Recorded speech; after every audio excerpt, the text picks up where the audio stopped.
তাতে প্রশ্ন করা হয়েছে যে জিহাদ কয় প্রকার, একটু বুঝিয়ে বলুন। জিহাদকে দুই ভাগে ভাগ করা হয়েছে। এক হচ্ছে জিহাদ দেফা, মানে প্রতিরক্ষামূলক জিহাদ। প্রতিরক্ষামূলক জিহাদ, প্রতিরক্ষামূলক জিহাদ কখন হবে? যখন দেখছেন যে আপনার ওপর, আপনার পরিবারের ওপর, আপনার সমাজের ওপর, আপনার দেশের ওপর কোন আল্লাহর শত্রু কি করেছে, আক্রমণ করেছে, তখন প্রতিরক্ষামূলক আপনি উত্তর দেবেন না মারি খাইতে থাকবেন?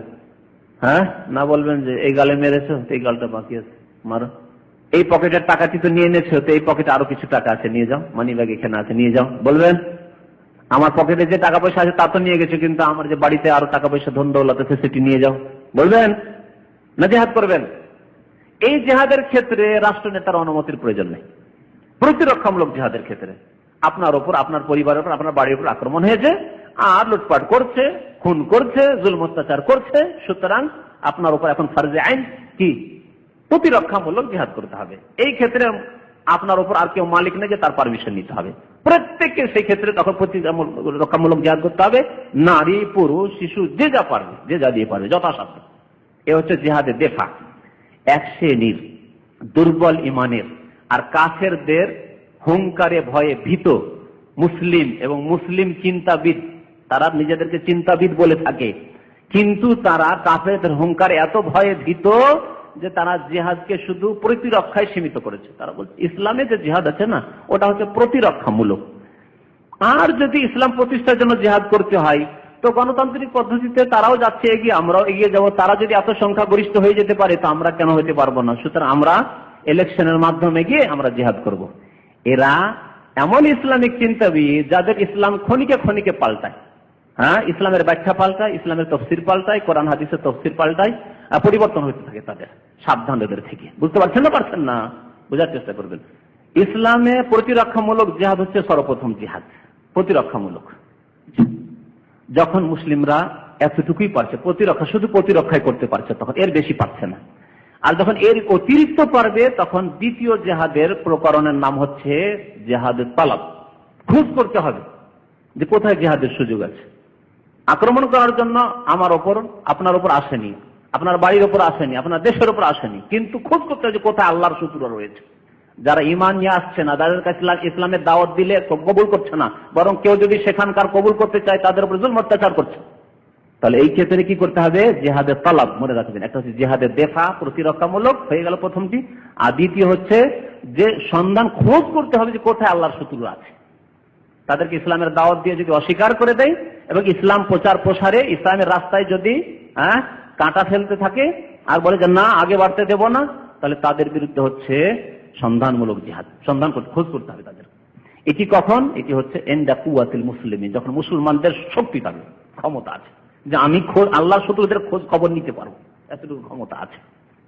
নবী করিম সাল্লাল্লাহু আলাইহি সাল্লাম যখন খন্দকের যুদ্ধ শেষ হয়ে গেল, ৫ম হিজরিতে খন্দকের যুদ্ধ শেষ হয়ে গেল, শেষ হওয়ার পরে তিনি বলেছিলেন আল আন নাগজুহুম ওয়ালা ইয়াগজুনা। হাদিসটি মনে রাখবেন। এরপরে তারা আমাদের উপর হানা দিয়ে আসার ক্ষমতা রাখবে না, আমরা এখন তাদের উপর আক্রমণ করে যাব। তাহলে এর দ্বারা কি বোঝা গেল যে জিহাদ দুই প্রকার। এতদিন তারা আক্রমণ করে মদিনার উপর আসতো, আমরা প্রতিরক্ষামূলক জিহাদ করতাম, যে নিজেকে বাঁচাতে হবে, বাঁচতে হবে, প্রতিরক্ষামূলক।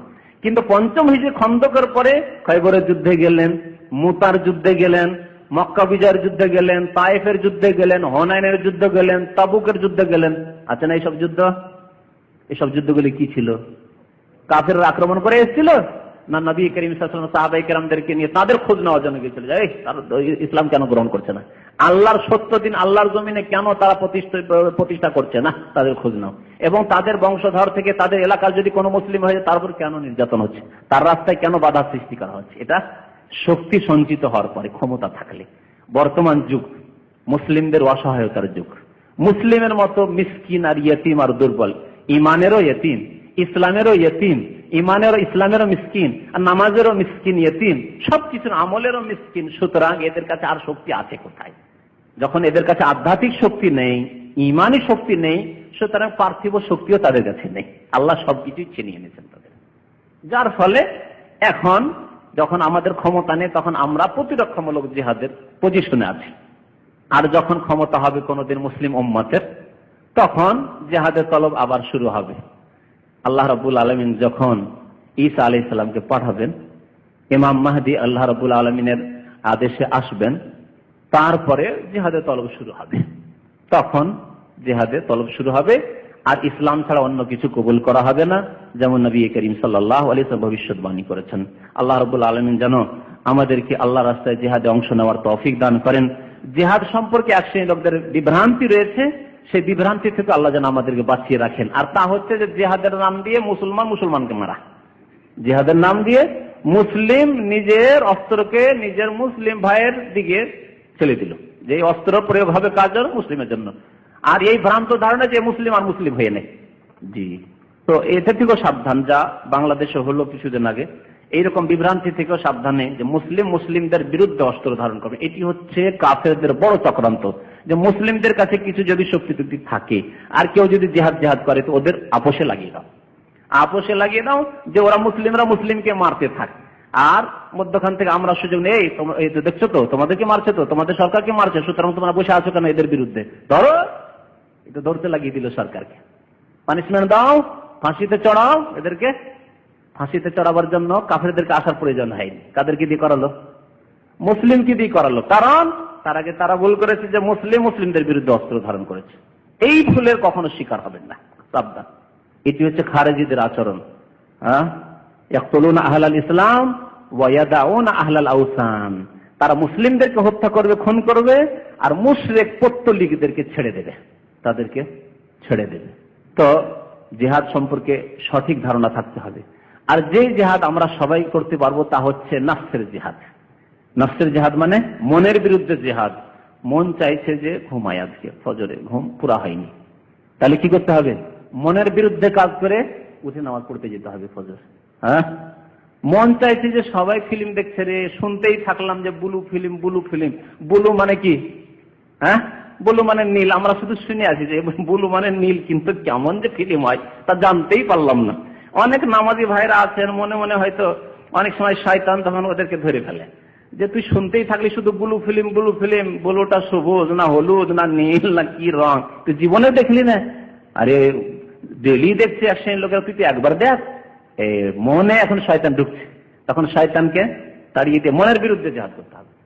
মনের বিরুদ্ধে জিহাদ করতে হবে। এই মনের বিরুদ্ধে জিহাদ হচ্ছে প্রথম জিহাদ। এটা সবচেয়ে বড় জিহাদ নয়। আবার আমাদের দেশের এক শ্রেণীর বিদ্যার্থীদের কথা যে মনের বিরুদ্ধে জিহাদের নাম হচ্ছে সবচেয়ে বড় জিহাদ, এটি মিথ্যা কথা।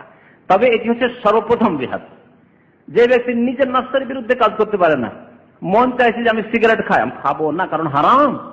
মন চাইছে যে আমি আমার দাড়ি মচকে একবারে চেয়ে সুন্দর করে রাখি, মহিলার মতো, যুবতীর মতো করে। মন চাইছে না এক শ্রেণীর যুবকদেরকে? না, এটা মনের বিরুদ্ধে জিহাদ করতে হবে। এগুলো মনের বিরুদ্ধে জিহাদ। মনের বিরুদ্ধে জিহাদ না করলে দাড়ি ছাড়তে পারবেন না, নবীর আদর্শ মোতাবেক। মনের বিরুদ্ধে জিহাদ যদি না করতে পারেন তাহলে আপনি সিগারেট জর্দা ছাড়তে পারবেন না। মনের বিরুদ্ধে জিহাদ না করলে আপনি 5 ওয়াক্ত নামাজ পড়তে পারবেন না। মনের বিরুদ্ধে জিহাদ না করলে আপনি গান বাজনা শোনা ছাড়তে পারবেন না। মনের বিরুদ্ধে জিহাদ না করতে পারলে কোনো পাপ থেকে বাঁচতে পারবেন না। তাহলে মনের বিরুদ্ধে জিহাদ করতে হবে। আর একটি জিহাদ করতে হবে শয়তানের বিরুদ্ধে জিহাদ। শয়তান সবসময় গোমরা করার জন্য লেগে আছে। যখনই দেখবেন একটা গুনার ইচ্ছা হচ্ছে, তখনই মনে হয় শয়তান তুই সুযোগ নিচ্ছিস না, নিজেকে বলতে হবে শয়তান সুযোগ নিচ্ছিস আমাকে গোমরা করার জন্য, আমার দ্বারা গুনাহ করাবি, তাই না? এই শয়তান তোর বিরুদ্ধে জিহাদের ঘোষণা, আমি তোর কথা শুনলাম না। কাফারনা বিকুম, তখন বলতে হবে আল্লাহ তো শিখিয়েছে না, কাফারনা বিকুম, অস্বীকার করলাম হে শয়তান তোর কথা মানলাম না, তোর সাথে শত্রুতা আমার। অবাদা বাইনানা ওয়া বাইনাকুমুল আদাওয়াতু ওয়াল বাগদা হাত্তা তুমিনু বিল্লাহি ওয়াহদা। তাহলে জিহাদ করতে হবে কিসের বিরুদ্ধে বললাম? মনের বিরুদ্ধে, নফসের বিরুদ্ধে আর শয়তানের বিরুদ্ধে। আর তারপরে আল্লাহ এবং রাসূলের শত্রুদের বিরুদ্ধে, কাফের মুশরিকদের বিরুদ্ধে ও কথা চিন্তা করতে হবে। আর সেটি আবার 2 ভাগে বিভক্ত, একটা হচ্ছে প্রতিরক্ষামূলক আর একটা হচ্ছে তলবমূলক। জি, সুতরাং জিহাদকে সঠিকভাবে বুঝার চেষ্টা করবেন যারা বুঝার মতো হয়েছেন। আর যারা বুঝার চেষ্টা করেন না তারা এক ভুল পথে আছেন। আর যারা এত দূরেই পৌঁছাননি, নাফসের জিহাদি করতে পারেননি, 5 ওয়াক্ত নামাজি কায়েম করতে পারেননি, তো এইরকম অযোগ্যতার সাথে বড় বড় কথা বলবেন না। এইরকম অযোগ্যতার সাথে যে একটা যোগ্য কোন রকম মুসলিম হইতে পারেননি 5 ওয়াক্ত নামাজ কায়েম করে, তো বড় বড় কথা বলবেন না। আল্লাহ রাব্বুল আলামিন আমাদেরকে যেন ভালো কথা, সত্য কথা বোঝার তৌফিক দান করেন এবং সত্য কথার প্রতি আমল করার তৌফিক